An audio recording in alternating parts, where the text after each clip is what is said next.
Olá, boa noite,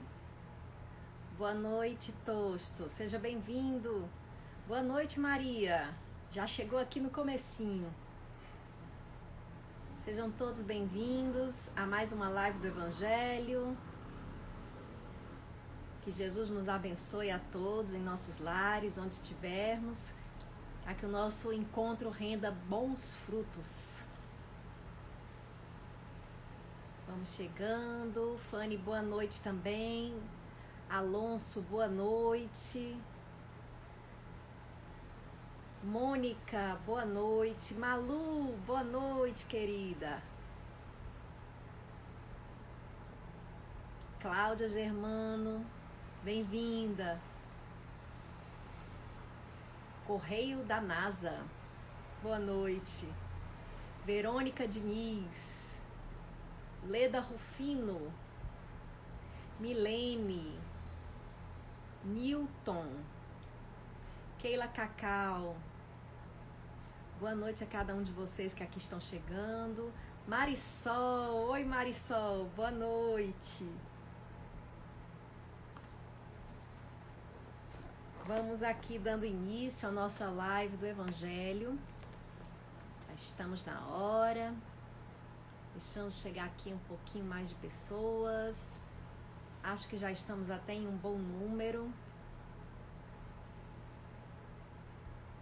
Jairo, boa noite. Lilian Colares, Zula Pinheiro. Sejam todos muito bem-vindos. É um prazer recebê-los para mais uma live do Evangelho, que acontece todas as quartas-feiras, às 20 horas, aqui nesse canal. Daniel, boa noite. Que bom que você terminou a aula mais cedo e pôde estar aqui.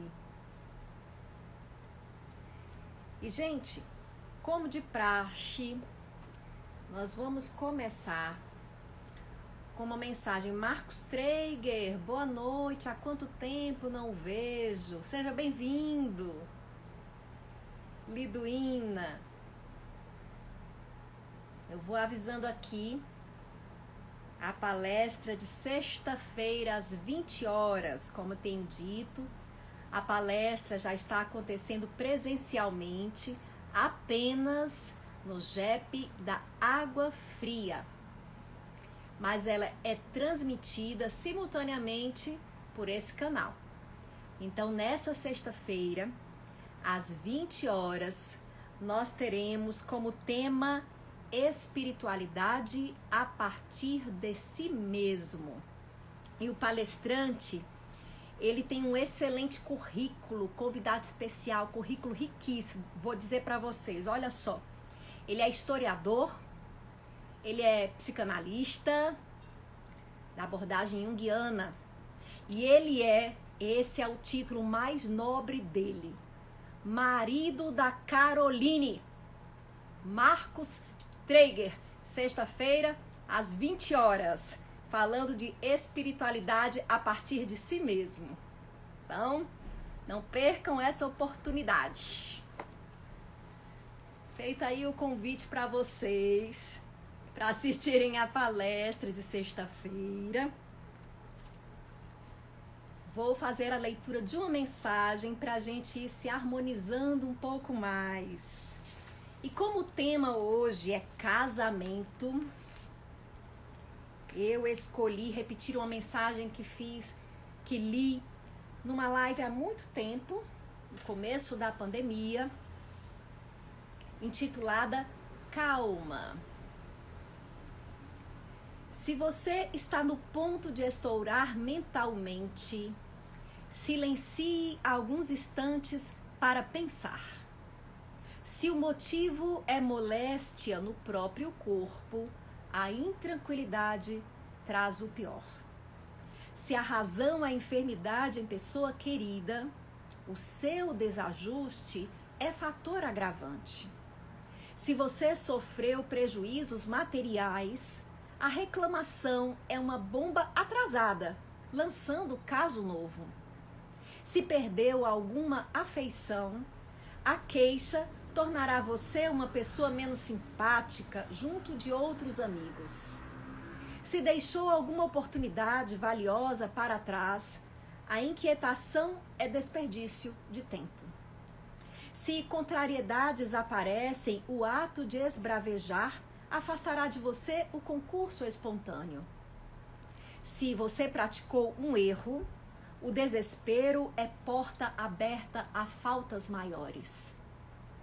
Se você não atingiu o que desejava, a impaciência fará mais larga distância entre você e o objetivo a alcançar. Seja qual for a dificuldade, conserve a calma, trabalhando, porque em todo problema, a serenidade é o teto da alma pedindo o serviço por solução. Pelo espírito André Luiz e o médium Francisco Cândido Xavier. Calma. Então, cá estamos, vamos começar a falar do nosso evangelho dessa noite. O evangelho de hoje tem um tema sempre atual, que é do capítulo 22 do Evangelho segundo o Espiritismo, intitulado Não Separeis o que Deus juntou. Capítulo 22, para quem quiser dar uma lida em casa, se tiver o Evangelho segundo o Espiritismo, esclarecendo as pessoas que não conhecem a doutrina espírita, que estão aqui de passagem, são simpatizantes para conhecer um pouco. O Evangelho segundo o Espiritismo é um livro de interpretação do Evangelho de Jesus. A abertura de cada capítulo contém uma passagem de Jesus, uma ou mais passagens de Jesus em relação a determinado tema. Allan Kardec foi o organizador e tem os comentários dele também. Depois dos comentários dele, existem as instruções dos espíritos, que são psicografias que ele selecionou para publicar na obra O Evangelho segundo o Espiritismo. Se você não tiver esse evangelho aqui, não significa que seja outro, é porque tem várias traduções. O original é francês, porque o Espiritismo surgiu na França, no século XIX. Precisamente 1857, com o lançamento de O Livro dos Espíritos. O Evangelho segundo o Espiritismo é a terceira obra de Allan Kardec, grande obra basilar da doutrina espírita, e traz mensagens morais, a parte moral do Espiritismo. Aqui nós temos nos itens 1, 2, 3 e 4 desse capítulo o tema indissolubilidade do casamento. E aí Kardec puxa a reflexão a partir das seguintes passagens do Evangelho.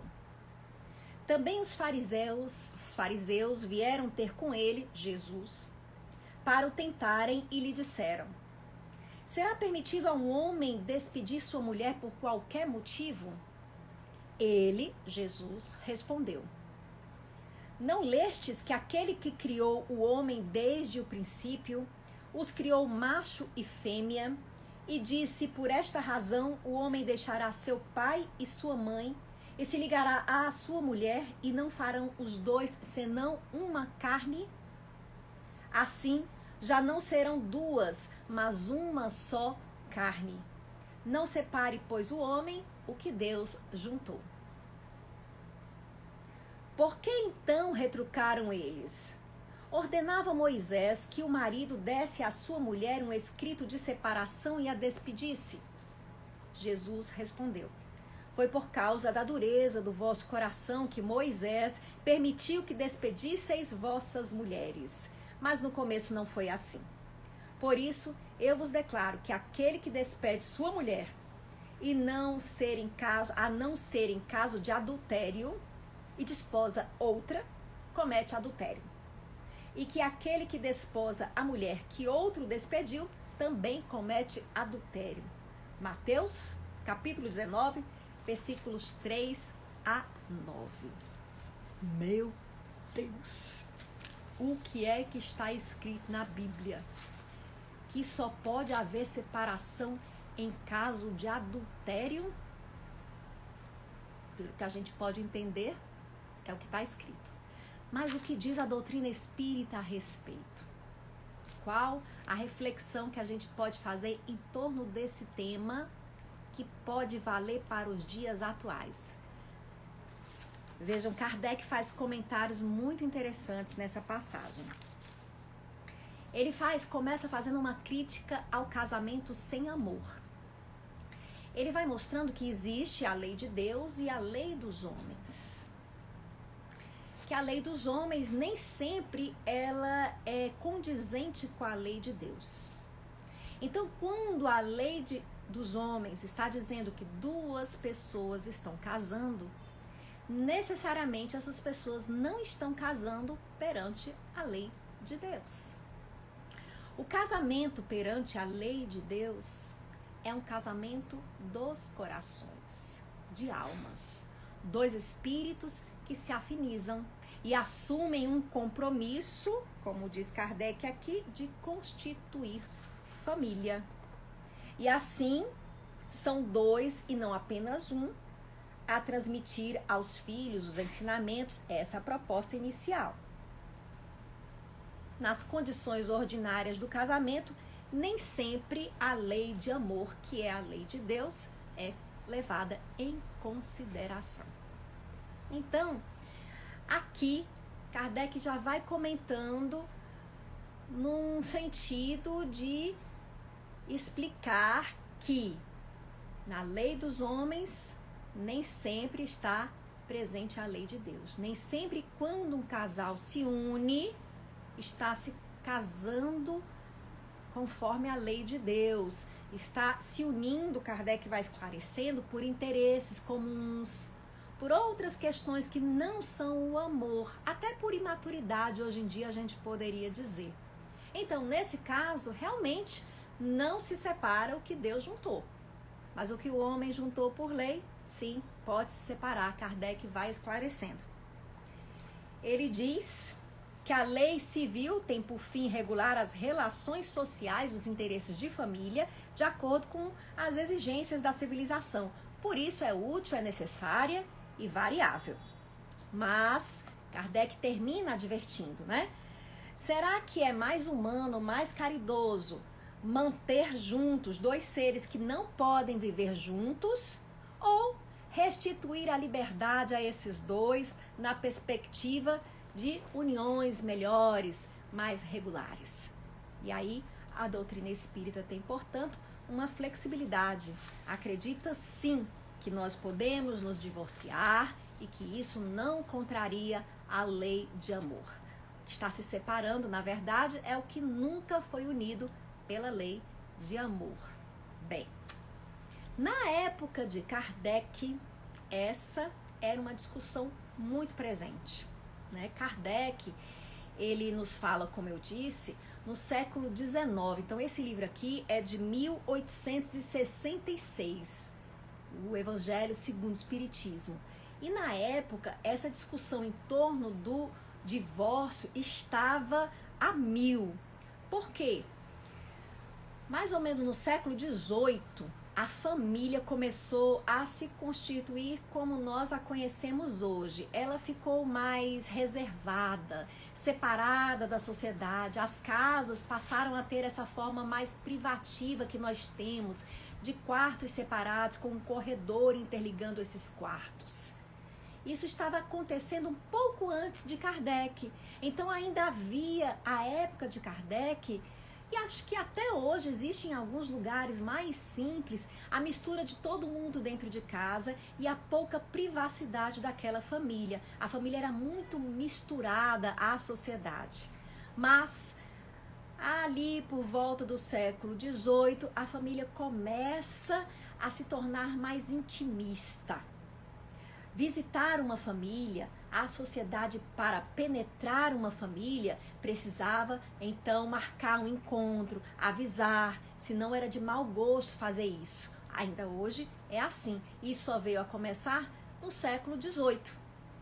Então, o que aconteceu? Quando os casais e as famílias começaram a ficar mais juntinhas, mais próximas e ter uma vida mais reservada, mais apartada da sociedade, a ida à sociedade é um encontro pontual, marcado, começou a haver uma maior intimidade entre o casal. E aí vocês já imaginam, né? Quando há uma maior intimidade, uma maior presença, um maior incômodo, muita gente experimentou isso na pandemia, quando a gente foi obrigado a ficar dentro de casa por um bom tempo. Agora está saindo um pouquinho mais e ainda tem muito disso. Muitos casais entraram em crise. Por quê? Porque se aproximaram. E aí foi mais ou menos o que aconteceu. E aí começou a surgir a reflexão sobre a necessidade do divórcio. Quando começa o século XIX, a lei de Napoleão já tinha estabeleceu o divórcio legalmente. Mas isso deu a maior confusão.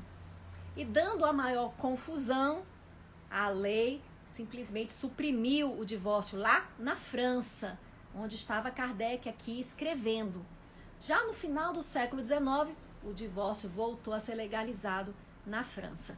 No Brasil, o divórcio só é legalizado perto da década de 70, ou já na década de 70 que ele é legalizado. Então é uma conquista muito recente no casamento. Embora a gente hoje escute muito falar em divórcios, os divórcios não eram tão comuns no século XX, aqui às portas do nosso século XXI. Isso causava muita discussão. Portanto, não é de estranhar que Kardec tenha dedicado um capítulo todo do Evangelho segundo o Espiritismo à reflexão acerca desse tema. Mas ele esclarece que sim, que quando um casal não se entende, quando não há uma comunhão de pensamentos, quando os desentendimentos chegam às raias do desequilíbrio, sim, que exista o divórcio, que se separe, porque isso é melhor do que ficarem juntos aos trancos e barrancos. Mas, gente, o que é cultural ainda fica presente até mesmo na doutrina espírita, mesmo depois dessa explicação de Allan Kardec em torno da passagem do Evangelho. O que a gente percebe? Que existem determinados mitos entre os espíritas. Eu vou falar um pouquinho desses mitos, porque talvez você já tenha ouvido falar. Se alguém souber de algum outro mito, coloca aqui também, tá certo? Eu vou dizer aqui 4 mitos espíritas acerca do casamento. Eu pensei aqui. Um é que tem o casamento provacional ou de missão. Não tem não, Carolina? Essa ideia de casamento provacional ou de missão, qual é?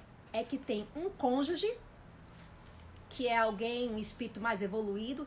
Isso provavelmente tem muito a ver até com a literatura romântica espírita, tipo o livro Renúncia, em que Alcione vem das altas envergaduras do plano astral superior resgatar o espírito amado, que ainda está muito atrasado. E aí muitas pessoas acreditam que estão encarnadas com a missão de guiar os seus cônjuges no caminho do bem. Então isso faz entre o casal existir a crença de que há uma relação vertical, de que tem um que é superior, iluminado, e outro mais atrasado. No caso do meu casamento, por exemplo, o Marcos é o mais atrasado e eu, o espírito superior iluminado, né? Quem nos conhece sabe muito bem disso. Gente, isso é uma brincadeira.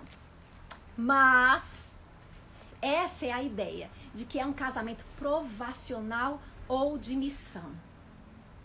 Isso é um mito. Por quê? O casamento não existe para que a gente tenha dificuldade. O casamento é para que a gente se una. É claro que quando 2 seres diferentes se unem, existem desentendimentos. Mas os 2 estão juntos por motivos, claro, que vêm de outras vidas. Mas ninguém tem que estar tolerando ninguém, suportando abuso de ninguém. Esse tipo de crença dá espaço para muitos relacionamentos abusivos, para codependência. Já ouviram falar de relações codependentes? Quando um casal se mantém unido, onde existe um abuso, onde existe alguém que precisa do abusador para se sentir útil, onde uma pessoa da relação só se sente importante e amada se for útil ao outro, onde outra pessoa da relação está sempre abusando e atropelando e acreditando que o amor deve suportar todos os abusos, e muita infelicidade se constrói em cima dessa crença. Temos que ter cuidado com isso. Ah, então não é tudo nesse planeta, gente. Tudo nesse planeta é provacional. Todas as relações acabam sendo provacionais, porque nós somos espíritos ainda nos primeiros passos do progresso. E o nosso planeta é um planeta de provas e expiações. Então, reencarnar já é uma provação. E todo mundo também tem uma missão conforme a sua evolução, já esclarece o Livro dos Espíritos. É claro que tem gente que tem missão maior, missões que atingem grandes parcelas da humanidade, mas cada um, no seu pequeno papel na sociedade, tem uma missão a desempenhar. Tem gente que pensa que não tem utilidade nenhuma. Ah, eu não tenho nenhuma utilidade, acho que eu não faço nada que sirva para nada. Não existe pessoa inútil. Se a gente acreditar nisso, a gente vai adotar aquele mesmo pensamento nazista. Que se tiver uma pessoa com deficiência mental, essa pessoa deve ser eliminada, porque ela é inútil. Mas isso não é verdade. A doutrina espírita nos mostra que o espírito que vem com uma certa limitação, maior ou menor, aquela limitação está em favor do seu progresso, do seu melhoramento pessoal e do melhoramento da família que o recebe, dos seus pais. Vejam como a coisa é muito mais ampla do que simplesmente a gente dizer que tem um casamento de missão. Isso faz com que a relação fique desigual e um se acostume e se acomode na posição de abusador e outro na de abusado. Temos que ter cuidado com isso. Outro mito. A manutenção do casamento é sempre o melhor para os filhos. Nem sempre. Um relacionamento abusivo ensina aos filhos a serem abusados ou abusadores.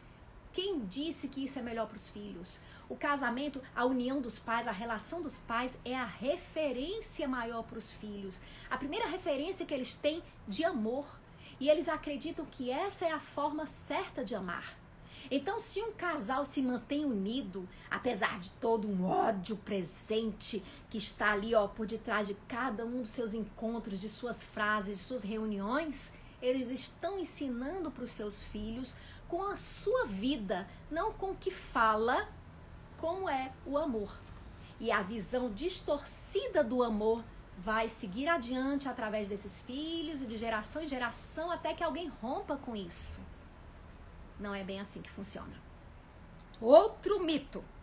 Se você se separar nessa vida, na próxima você vai casar novamente com a mesma pessoa. Ou visão de Deus. Mas Deus é ruim nessa visão. Porque ele viu que você se separou, aí ele diz, olha aí, na próxima agora vai vir de novo, vai casar de novo, vai concluir o que não concluiu nessa vida.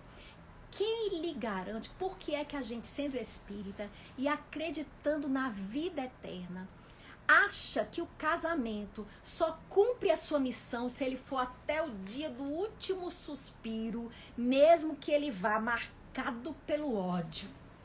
Por que é que tem que ser assim, me digam? Não tem que ser assim. O casamento tem que ser marcado e mantido pelo amor, pelo respeito. Esse é o verdadeiro casamento, o casamento que faz com que as pessoas cresçam. Então, a gente tem que pensar, será que o grande desafio daquela mulher não é dizer chega? Será que esse não é o grande legado que ela tem que deixar para a sua posteridade, para a sua filha? Dizer chega. Porque meu marido chega todas as noites, me agride os filhos.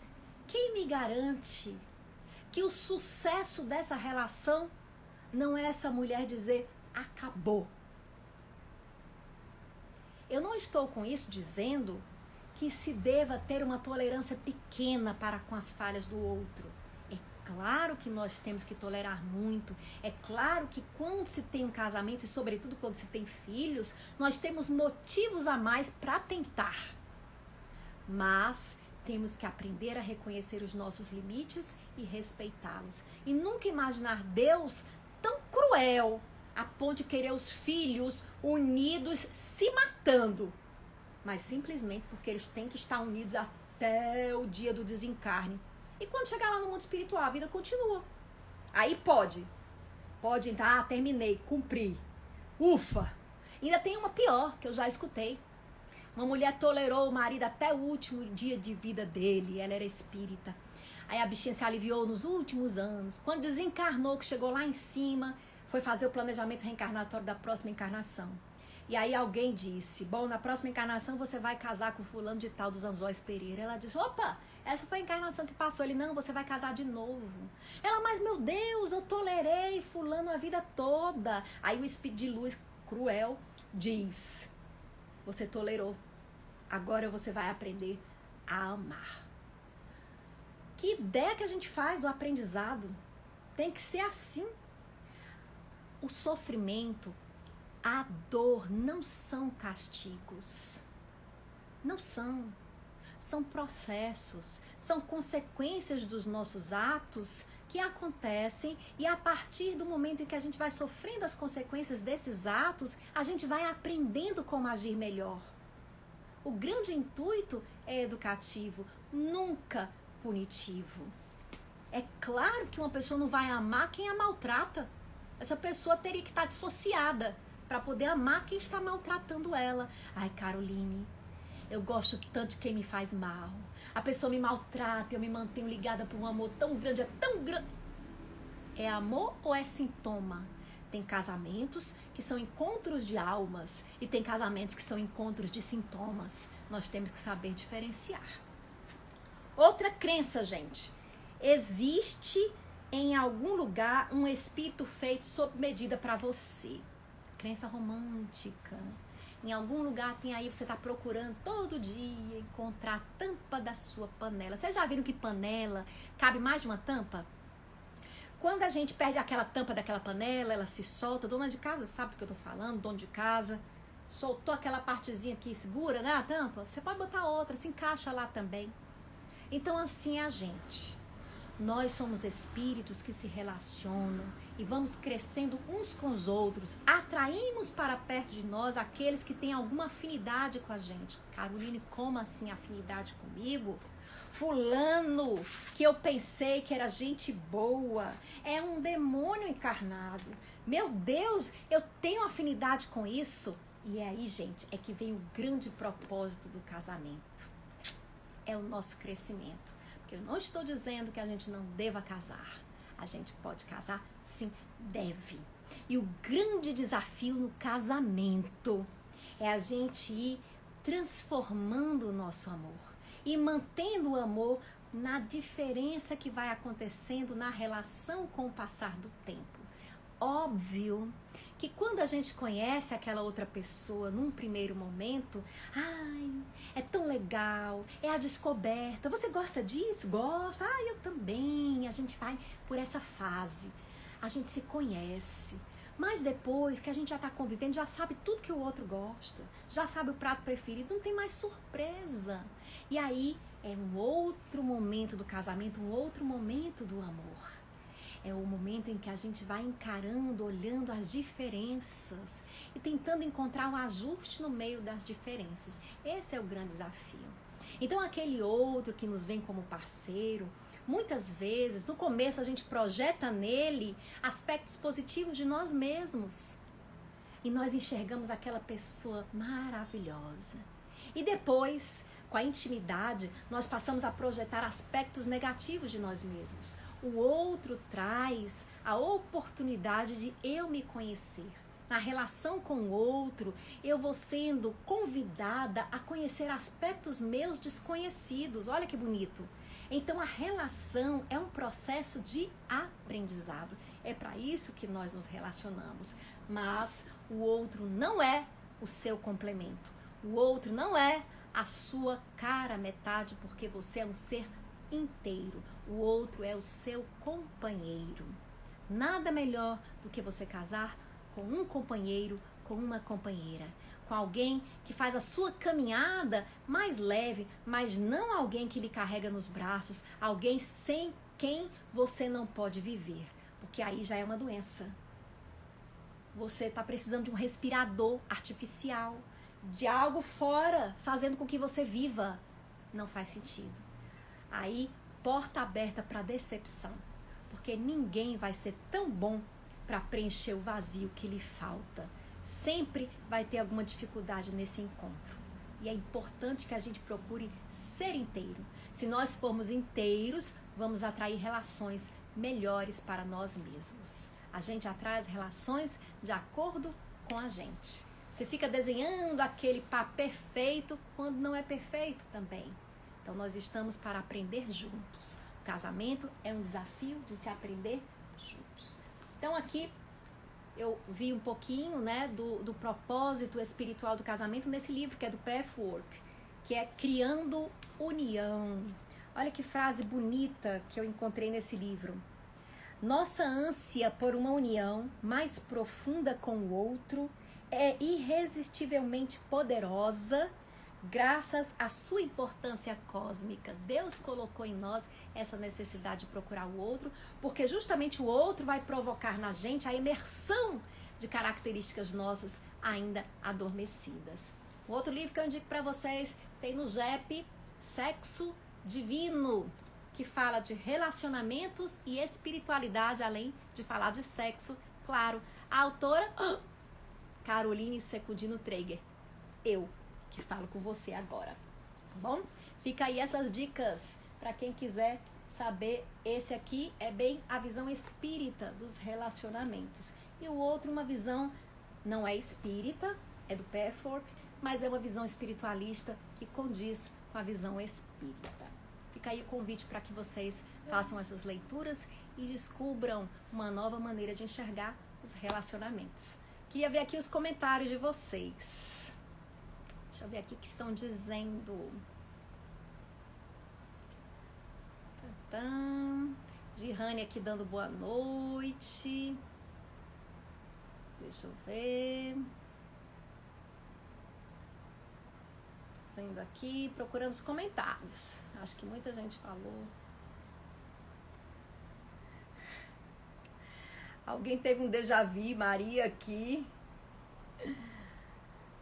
Carol, já ouvi falar que os dois devem conviver nessa encarnação para acertar contas, ou melhor, se entender nessa encarnação. Carla Lourenço. Pois é, né, Carla Lourenço? Essa história de acertar conta, da gente estar pagando conta. A ideia da reencarnação, gente, qual é a ideia da reencarnação? Que a gente tem meio de distorcer. Cada encarnação é uma nova oportunidade. Às vezes, você pensa assim, eu nunca vou ser capaz de perdoar fulano, lembrando o que ele fez pra mim. E aí a gente tem uma oportunidade de uma outra encarnação, zera tudo. E aí, ó, eu vou ter essa oportunidade de ver no fulano alguma coisa boa. Às vezes ele vem como um filho meu, para eu descobrir o lado bom dele, porque vai ser meu filho e eu vou ter mais tolerância e amor carregando esse filho no colo. Não é castigo, mas é o que? Uma oportunidade de desenvolver a tolerância. Não é porque a gente está acertando contas, é porque a gente precisa crescer, porque ninguém tem paz com ódio no coração, com mágoa no coração. A ideia é a gente ter oportunidades de resolver as nossas mágoas, de resolver as nossas dores.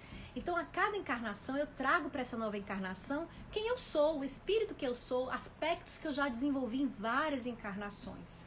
E então, na nova encarnação, eu vou trabalhando esses aspectos. As situações que a vida me apresenta são situações convites para que eu trabalhe aspectos meus que ainda não estão trabalhados. Então ninguém está nesse mundo de férias para se divertir, a gente está aqui para aprender. E aí o que nos acontece são convites ao aprendizado, por isso que viver é difícil. Porque a gente vai aprender, ninguém aprende o que já sabe, a gente aprende o que não sabe. E se a gente não sabe, a lição é difícil. Quanto mais a gente se abre para a lição e tenta entender, se dispõe a entender, menos difícil ela se torna. Quanto mais a gente resiste, reclama, chora e arranca os cabelos, mais difícil ela se torna. É mais ou menos assim que vai funcionando. Marcos Traeger botou ops, não sei porquê. Diogo, de Rani, Deus não nos obrigaria a um sofrimento desse. Pois não é, gente, eu também acho. O problema é que muitos ainda seguem essa passagem à risca.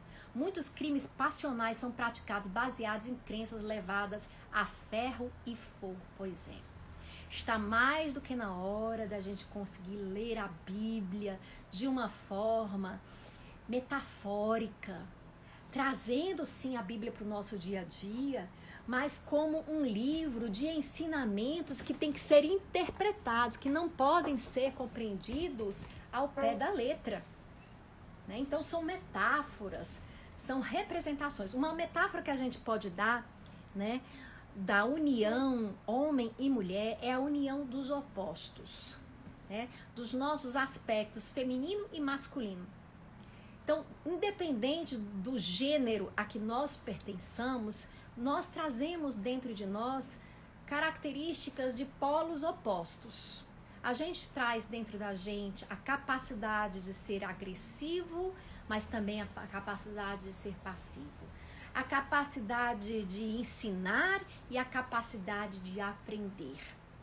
A capacidade de amar e a capacidade de odiar, de construir e de destruir. Tudo isso a gente traz dentro da gente, polos opostos. Então existe uma polaridade que é na filosofia chinesa chamada Yang, que é uma boa forma da gente nomear o masculino para não cair em questões de gênero. Né? Então, esse lado Yang, que é o lado da razão, do intelecto, né? É o lado do exposto, do que é voltado para o exterior. E o lado Yin, que é uma forma de ler o feminino sem cair em questões de gênero, tanto homem quanto mulher podem ser predominantemente Yin, que é o que Yin, que é o que? É o lado mais espiritual, mais mediúnico, mais intuitivo. Nós temos que desenvolver ambos os aspectos, ambas as asas. Nós temos que estar no caminho do meio, equilibrando essas polaridades. E aí, quando a gente se relaciona, a gente encontra, para formar o casal, alguém que tem em evidência aquelas polaridades que eu tenho latentes, que não estão desenvolvidas. E essa pessoa vai me ajudar a desenvolver essas polaridades. É essa a ideia de base. Então o casal estimula um ao outro a desenvolver. Por isso a gente tem uma ideia de que o outro nos completa. É porque o outro veste aspectos meus que eu não consigo enxergar em mim. Mas ele vai me ajudar a despertar isso em mim. Nayane, existem relacionamentos abusivos de muitas formas. Existe, Nayane, existem relacionamentos que são abusivos fisicamente, onde há violência física. Existem relacionamentos abusivos emocionalmente. Existem relacionamentos abusivos em que são as mulheres abusadoras também, embora exista uma história que fundamenta muito mais o abuso do homem em relação à mulher. Mas existem mulheres que são abusivas também em relação aos seus cônjuges. Mas é claro que a gente não pode negar que tem toda uma cultura que favorece o abuso do homem, que é o mais forte, o mais reconhecido no mundo exterior em relação à mulher. Alguém disse que já ouviu algo que eu falei, era bem que encarnar de novo noutra vida, né? Porque tem nada mais apavorante para quem está se separando é ouvir isso. Você vai reencarnar na próxima junto dele. Quando a relação cumpriu o seu propósito, ela termina. Jaci Ferrari diz, não necessariamente ela termina, né, Jaci? Também existem as relações que se reformulam. Né, que se reformulam, porque se for assim também a gente não acredita na capacidade de um amor eterno. Esse amor se transforma, se reformula e aquele casal consegue caminhar de um outro jeito. E é claro, vão se desenvolvendo novos propósitos. Nem sempre a gente tem que ser útil, entre aspas, para o outro, né? A gente está caminhando junto, fazendo uma caminhada junto. Essa é a ideia. Aposto que Marcos Trega adora caminhar comigo. Ele tá vendo a live, viu, gente? Por isso que eu tô falando essas coisas. Por conta dessa relação abusiva, acontecem os feminicídios. Exatamente, horrível. E as mulheres aguentam também muitas coisas e toleram muitas coisas por causa disso, por causa das crenças de que de que você vai salvar, porque mulher é assim mesmo, cabe pra mulher, é a mulher que é assim, homem é assim, essa é uma frase que a gente escuta demais, mas homem é assim mesmo, né? Vamos ter que mudar isso, inclusive educar os nossos filhos de uma outra forma. Não existe isso, o espírito não tem um sexo, não dessa maneira nos esclarecem os espíritos. Aqui a Maria está dizendo que passou 18 anos casada por conta dessas falácias. Não é, Maria? Puxa vida, a gente não precisa aguentar tanto, né? Sofrer tanto. Nayane, mas é claro que de tudo há um crescimento e há um bom resultado, né? Nayane, lembrando que Deus nos ofereceu a abundância. Ah, seu Álvaro aqui, nunca mais tinha falado com o senhor, dando boa noite. Jucá, filho, olá, Jucá. Carla Lourenço, como diferenciar, gente, tudo isso, como é difícil uma vida a dois. Pois é, Carla, é difícil porque a gente ainda não se trabalhou o suficiente, porque a gente não se conhece, porque a gente projeta muita expectativa no outro, porque a gente, né, é mais fácil achar que o outro é culpado de algo que nos aconteceu do que a gente refletir e olhar as nossas escolhas e assumir as nossas escolhas. Uma das coisas mais difíceis que eu acho é a gente assumir as nossas escolhas, né? A gente fica exigindo que o outro reaja de um jeito que nós gostaríamos, que ficaria mais confortável para nós, mas não necessariamente tem que ser assim, não tem que ser assim, o outro é o outro, ele tem a liberdade de ser quem ele é. A mim compete saber, eu tô olhando aqui quem o outro é, digamos que o outro, tem gente que reclama, meu marido ele não tem liderança, esse é ele é assim. Você não tem o direito de impor a ele que seja diferente para que você fique com ele. Você decide, quer ele ou não quer. Ah, Carolina, então sabe, não é simples. Você não pode ficar atormentando uma pessoa para ser do jeito que você quer. Ele bebe, quer ele ou não quer. Se for ficar com a pessoa na esperança do que ela vai se transformar, não é correto. É por ela hoje. Coloque na balança. O que nós temos? O que me faz falta, e veja se não pesa mais a balança do que nós temos, né? Das nossas construções, da nossa história. Então a gente usa uma balança sensível. Quando a gente casa, coloca no coração uma balança sensível capaz de pesar os mínimos valores. E a gente vai pesando as coisas boas dessa relação também, que a gente não pode perder de vista. Marcos Treiger, apaixonar-se pelo outro é uma pré-condição para o casamento? Meu amor, você, bom, foi um grande apaixonado, ainda é. Gente, apaixonar-se é muito do amor romântico, do mundo ocidental, né? Assim, no ideal romântico, depende do que você está chamando o apaixonar-se. Aquele apaixonar-se perdidamente. Eu quero sentir aquilo, o coração parar, borboletas no estômago, aquilo tudo ali. É um ideal romântico de amor, que nem sempre, na verdade, isso é amor. Às vezes você se apaixona, mas você não ama. O amor, gente, ele é uma afinidade de almas. Então, no primeiro momento, a gente geralmente se apaixona, naquele primeiro momento. E aí você vai entrar em contato com a pessoa, você vai conhecer a pessoa. Isso se chama namoro. Você vai namorar para conhecer as pessoas, você vai conhecer. Tem gente que tem medo danado de namorar, você não vai conhecer se você não namorar, né? Então você namora, você fica conhecendo. E quando você acha que vocês formam, né, que a gente forma um casal legal, a gente se une por um projeto comum. E isso é o casamento. Então, essa paixão, ela é uma projeção, né? Muitas vezes eu tenho um ideal de mulher, ou eu tenho um ideal de homem, e aí eu olho naquela pessoa, gente, me apaixonei. Caroline, eu amo à primeira vista, eu costumo dizer isso sempre. Eu nunca ouvi falar que alguém se apaixonou à primeira vista por alguém que achasse feio. Não tem. Todo amor à primeira vista você achou bonito. Então, a primeira vista é atração. Ah, cara, mas tem as vidas passadas. Mas é engraçado que essas vidas passadas só elege gente que no seu gosto é bonita. Não elege alguém feinho.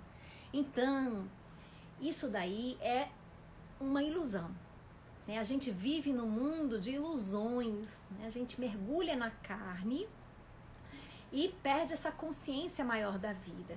E se engana com as aparências. Esse é o grande desafio, a gente procurar a essência. E o amor também, ele tá, segundo, né, a psicologia junguiana, que o Marcos trouxe aí, o amor é aquilo que fica quando a paixão acaba.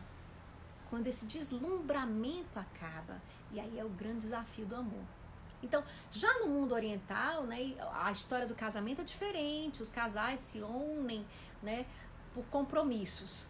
Agora, o que não pode, assim, segundo, né, Kardec vai colocando, e eu acho que faz muito sentido, é esse casamento não ter como base um desejo, uma afinidade, um amor. Caroline, como é que eu sei se eu amo? Eu ainda não sei se eu amo fulano. Meu amigo, você tem que acreditar que tá amando. Às vezes a gente vai se enganar, né? Agora, uma coisa é certa, o amor mesmo, ele não se acaba, ele se transforma. Ele vai se transformando. Né? Ele vai se renovando, vai ganhando novas nuances. E sempre é bom estar na companhia daquela pessoa. Pelo menos é assim que eu acredito que tem que ser. Né? Sempre é bom estar na companhia daquela pessoa. Lígia tá botando os olhinhos cheios de coração. Nayane, a relação vai se construindo e reconstruindo. Exatamente, Nayane, a relação. Marcos corrigiu o que ele escreveu, porque foi apaiconar-se antes, eu já tinha lido correto, agora ele botou apaixonar-se.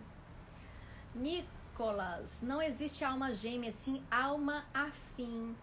A gente pode dar um nome que a gente quiser, né? Porque assim, o fim disso tudo, a origem dos espíritos não é algo muito claro. Se os espíritos são criados aos pares, aos trios, aos quartetos, isso ainda nós não sabemos.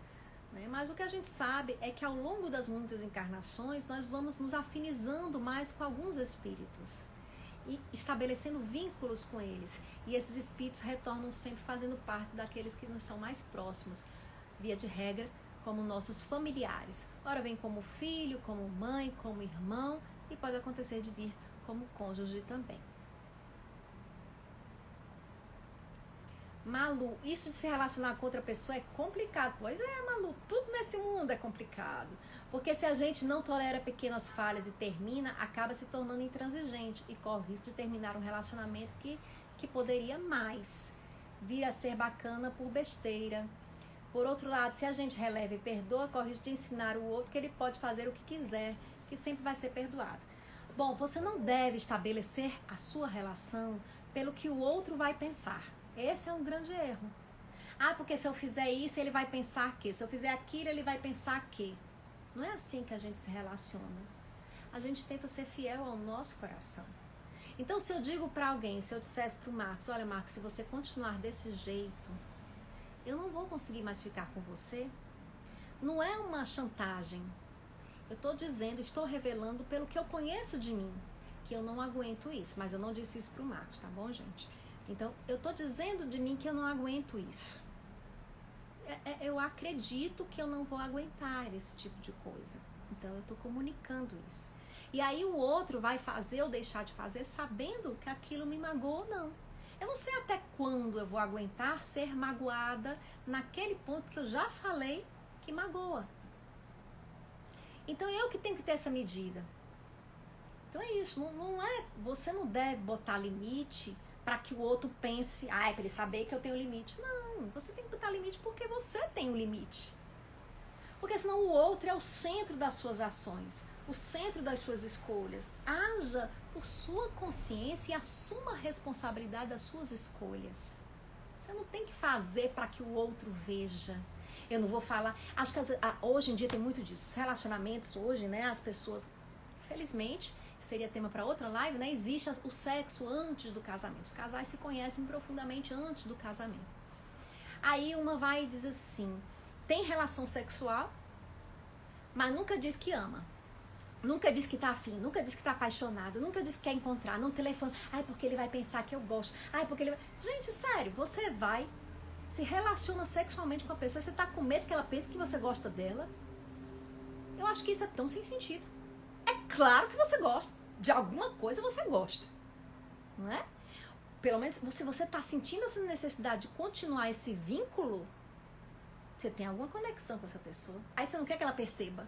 Aí depois acha ruim quando ela não lhe leva a sério. Mas você não queria que ela percebesse. Então a gente tem que ser mais congruente, mais autêntico, mais verdadeiro. Né? O nosso grande problema é a manipulação.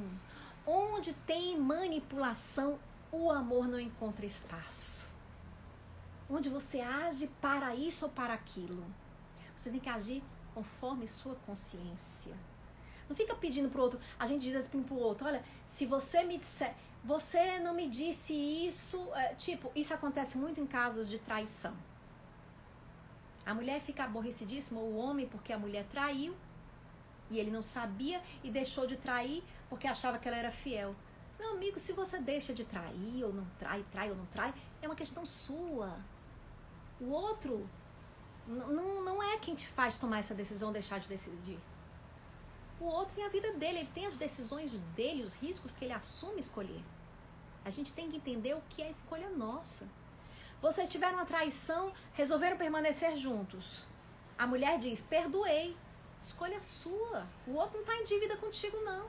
Mas ele me traiu. E mesmo assim eu resolvi confiar nele. Arque com as consequências da sua escolha. Você não resolveu confiar? Então confie.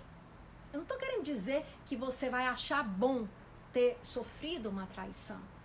Mas ele não está em dívida com você. Não foi um favor que você fez a alguém perdoar. Você perdoou porque você queria. Porque você não conseguia romper com essa pessoa. Porque para você foi mais forte relevar. Então assuma as consequências da sua escolha. E como é que eu trabalho a minha mágoa? Eu não consigo não lembrar. E é aí que a gente tem que se trabalhar mesmo.